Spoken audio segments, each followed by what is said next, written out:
Hi everyone, welcome back to Tech World. I'm back with another tutorial video on how to log out or sign out of your Google Meet account. In this video, we're going to use our desktop in order to do so. So keep watching the video till the end.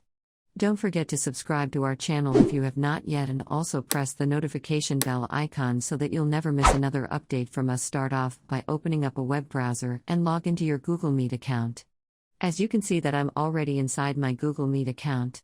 If you are as well, simply head over to the top right hand corner of the screen and you'll be able to see your profile picture displayed.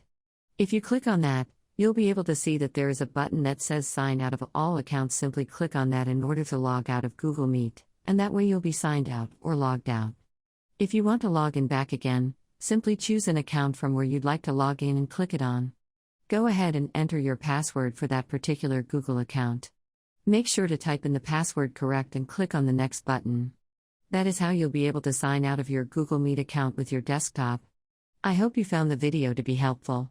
If you did, go ahead and give us a thumbs up. Comment down below in the comment box if you have a question or a feedback for us. I'll be back soon with more tutorial episodes. Again, thank you for watching.